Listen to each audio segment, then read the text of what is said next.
So here we have the Mini 3-door hatchback on a 20 plate. So I'm going to start off by showing you inside the boot, and then we'll hop inside the car and run through some controls from there. As we approach the back of the car, you can see we have reversing sensors, plenty of boot space as well, along with that 60/40 split folding rear seat should you wish to increase this space even further. This tray section then lifts, stores away there to give you even more space again. Okay, now that we're inside the car, we're going to start with the dials. Over on the left-hand side, we have the rev counter, we have the speedometer in the middle, and the fuel gauge on the right-hand side.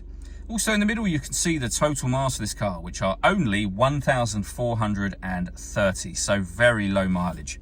You can change information displayed above that by pressing the button on the end of the indicator stalk.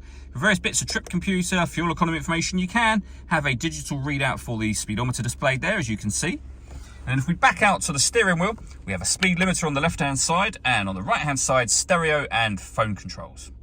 You won't be able to use the phone controls until you pair the phone up to the car, and that is done over on the central screen just here, under the communication heading, and then manage mobile devices. All the movement I'm making on the screen is being done using this dial and the collection of buttons that surround it. You can do virtually everything from here though. So for example, if you want to access your music, rotate the dial to media and radio, push it down, you're then in that menu. You can rotate it for DAB and FM radio, Bluetooth audio, so you can stream your music wirelessly once you paired your phone, and USB input as well. You can even pair your phone from that menu if you wish to. And then the other menus are your car settings, as you can see, and then back around to that beginning bit again. We have the main volume for the stereo just there. Beneath that, we have dual zone climate control. So you can adjust the driver and passenger temperature.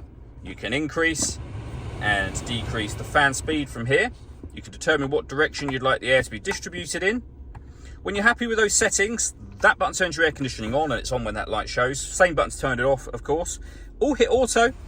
The car will now, as you can hear, take control of the fan speed and the direction of the air. Press auto again to turn that off. It will take control of those things, but maintain the temperatures that you've asked for. We've got a heated driver's seat and a heated passenger seat, both with 3 separate heat settings on each. Beneath that, we can turn our parking sensors on and off. We can turn off our stop and start. This car is designed to cut out when it's stationary in traffic to save you fuel. That system is off when that light shows. This button starts and stops the engine, and you can turn off your traction control over on the right-hand side just there. We have a 12-volt charging socket and USB input, and then your 6-speed manual gearbox. All that leaves me to say is thank you for taking the time to watch this video. If you'd like to come and see the car in person and have a test drive, please feel free to call either of our MJA sites. We'd love to hear from you soon.